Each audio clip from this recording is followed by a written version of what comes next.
Hello everybody, I'm Steffi from The Makers, and today I would like to show you how to use the multi-felting needle tool to make a lovely poppy, and also to introduce you to wool bats versus wool roving or wool tops, as they're also known.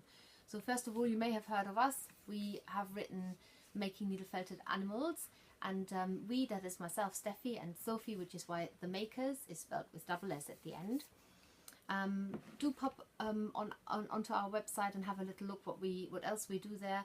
We have got other tutorials, and we sell lots and lots of interesting needle felting supplies, as well as materials and kits and all sorts of wonderful things. So wool bats, some of you may have heard, they don't normally come just in pink. Obviously they come in natural colours as well. This is a New Zealand merino dyed into pink. The bat is distinguished by the fact that the fibres are already tangled up. They come in big sheets and big rolls, and that's how we buy them. And what I love about it is it's just got that 3D dimension already, and needle felting this into a 3D object takes absolutely no time at all. It's very responsive. It tangles up really quickly as it's already slightly tangled up. And in comparison to that, you've got the wool roving, as the Americans mainly call it. We call it the wool tops here in England. And all the fibres are aligned parallel, they're all straight, they're often very long, and it takes a lot longer to felt these into 3D objects, which is why we prefer the wool bats. Anyway, you can use both, and you can and then you can mix them, and this is exactly what we will be doing today. So we're going to make a poppy, and for that we need a template, and we need some water-soluble paper. For those who've not used water-soluble paper before, I can guarantee you your world will be transformed. Water-soluble paper is absolutely magic. In fact, we call it the magic paper. If you want to do any 2D needle felting, this is fantastic. You need a pencil to draw around the template. A pencil because it doesn't smudge when you wash it out. So you can just use that and draw around your chosen template. We, by the way, have got a lot of lovely spring templates that you can just print off from our website. It's absolutely free. So once you've done this, I am actually going to use my traditional felting mat here and put that on top, and I will actually just cut this off so that we've got just a small size and not the rest of the paper dangling around. And I want to make this a pink poppy. You'd be surprised, there are all kinds of colors of poppies out there, and to do this I'm actually using wool bats like this pink, and I'm mixing it with the wool roving.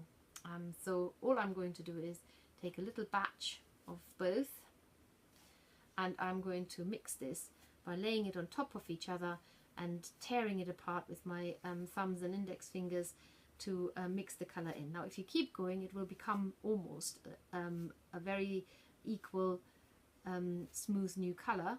However, if you want it to be a little bit variegated, then you may want to stop now. You lay this over the top of one of the petals, and it doesn't need to be too precise. Just stab it in at the moment.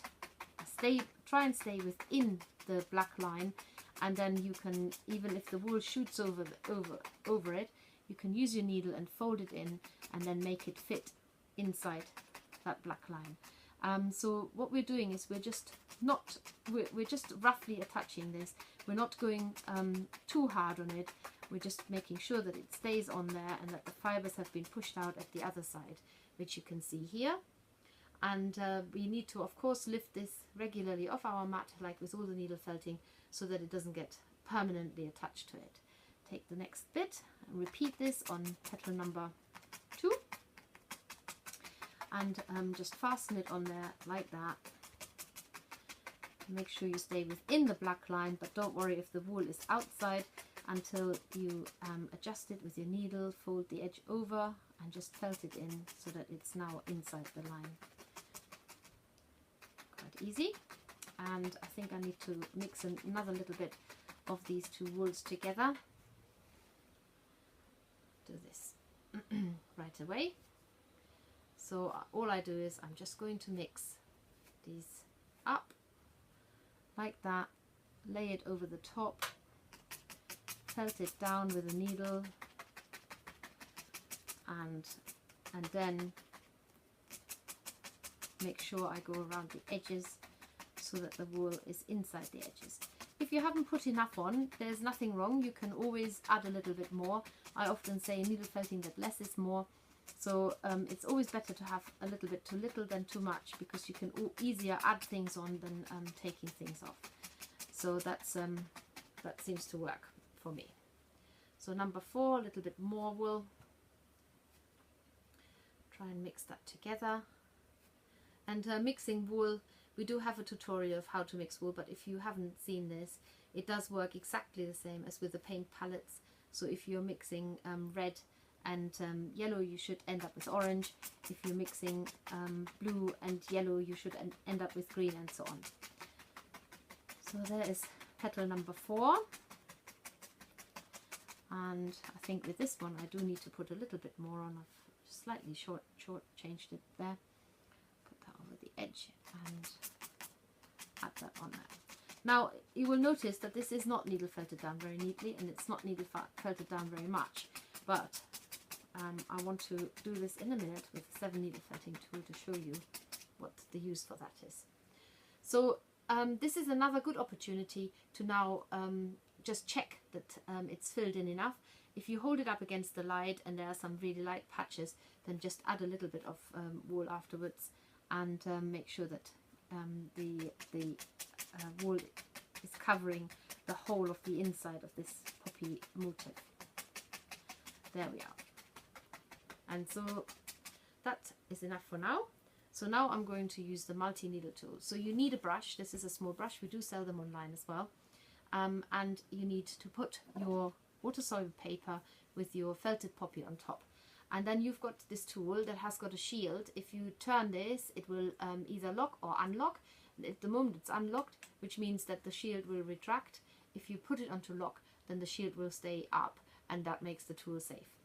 I am now going to quickly show you how this is making a difference.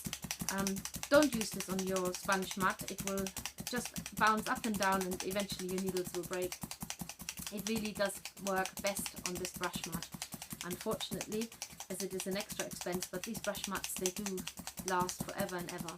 And this is just to show you the difference between the felted down and the not so felted down side of the poppy. So I'm going to do this all over now, and it's actually rather fun doing this. In the meantime, you can make a note of our website if you need to. It's www.themakers.co.uk, and to get the clear indentations between the petals, you can actually use your single felting needle and just go in sideways to make that a clearer distinction again. So the fine work definitely works best with your single felting needle, but the speedy work, the 7 needle felting tool is absolutely marvelous for this. So I'm just finishing off the fine detail here, so do go in on the sides and do the same all around. And then what we're going to do next is we are going to cut the water-soluble paper off around the poppy shape. You don't have to wash water-soluble paper out, you can leave it in. There's no right or wrong.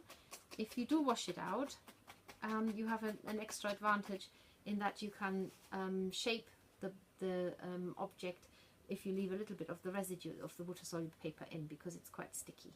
I will show you that in a minute, but for now I'm just cutting around as close as possible, and this is another opportunity to neaten up the edges by cutting off the excess of wool that's overshot the black line, and you cutting basically all the water-soluble paper off that is visible still, and leaving the rest that has been felted on there. And there we are. So now I would like to give my poppy a center, and for this I'm actually going to use a little bit of black, and I will also use some Angelina fiber. Love Angelina fiber.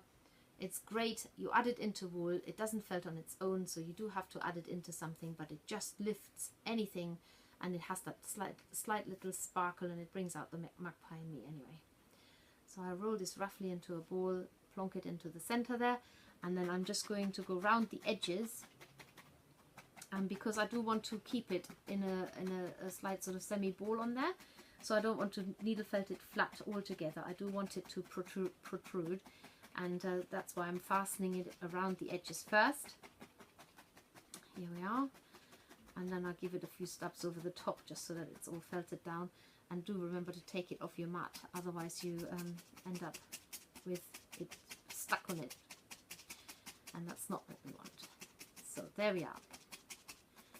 And so what I'm doing now is I've got a little dish here with lukewarm water, works the best. Put this to one side and get my dish over.